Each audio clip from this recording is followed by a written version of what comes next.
Hey, seventh graders. Well, hopefully everyone enjoyed the beautiful weather this weekend. We had a couple of nice days, especially today, which I'm recording this right now, which is Sunday. So here we go. Last week, we left off talking about carrying capacity, talking about the Earth's population.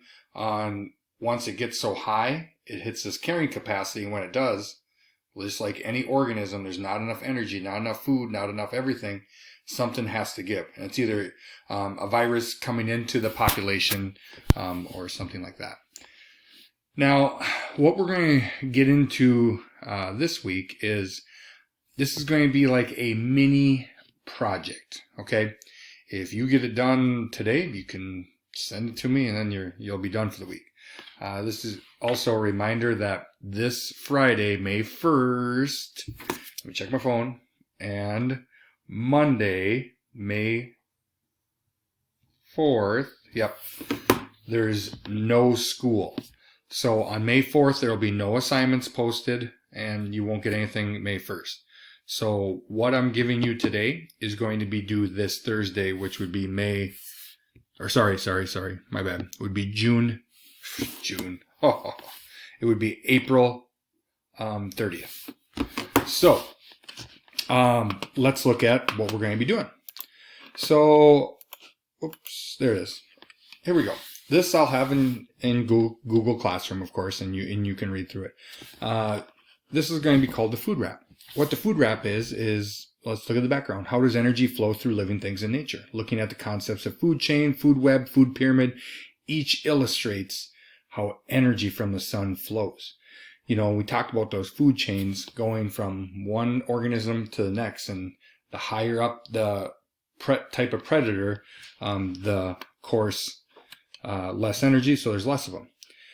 This is what we're going to be doing here. In this, you're going to create a story that traces the flow of energy through a forest. It doesn't necessarily have to be a forest, though. You could have any ecosystem environment that you want. If you want to do it in the sea, if you want to do it in the Antarctica, it is 100% up to you. You may assign personalities to your organism. So give your story, working with English is give your story, what's the theme? Your theme is, all right, here's Robbie the rabbit hopping through the forest one day, and your animals can talk if you want them to. Now, one thing you want to remember here is bring them to life in your story. Remember, the thing about nature, it's not pretty. Matter of fact, it shows no mercy. It's terrible. I mean, that's part of nature, is organisms eating other organisms. That's how you survive. They need energy.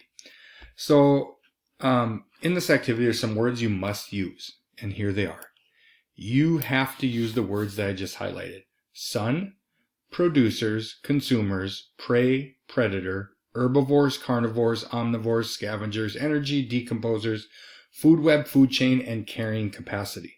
Now, this is going to go into the grade book as a quiz grade, because we're taking everything we've learned the last 3 weeks, basically, and now you got to show me how you understand it. So make sure that you are doing those assignments. And if not, go back and do them. You still can. If you want to watch any of them, look at any of the PowerPoints. I go through all of these, so don't email me. Go, I don't know what a carnivore is. Look back at the PowerPoint. If you look at my Ed puzzles, each one has to deal with that.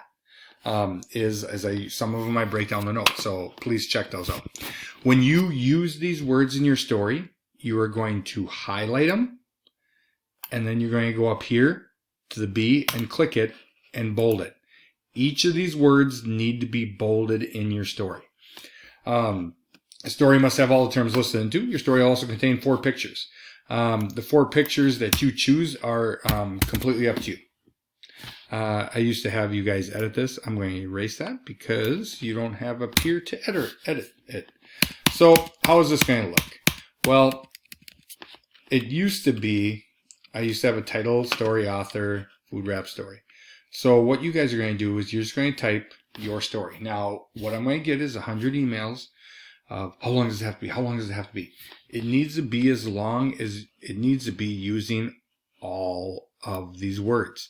You cannot use these words in unison, meaning you can't go, Well, there was a cow, and a cow, well, he's actually a prey, but he's an herbivore, but he also gets energy. You know, you can't use all the words in one sentence. They have to be spaced out through your story. Your story needs to make sense. And ultimately, your story is tracing that energy through a food chain, food web, showing how everything's connected in an ecosystem. Okay? And this is going to be your assignment for today. This is also going to be your assignment for Wednesday. And then this is due Thursday. Okay? And this, like I said, will go in as a quiz grade.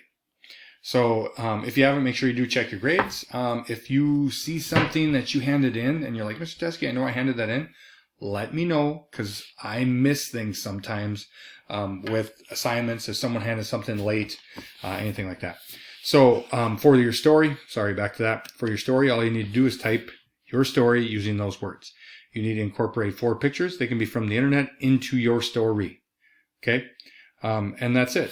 So you can type it on the bottom of this Google Doc, and you can just start I'm going to erase this stuff. You can start your story right on the second page here.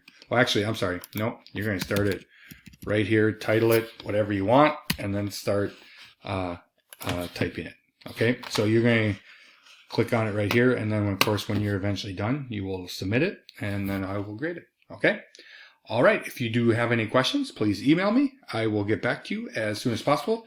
Everyone have a great week, and we'll talk to you soon. Bye.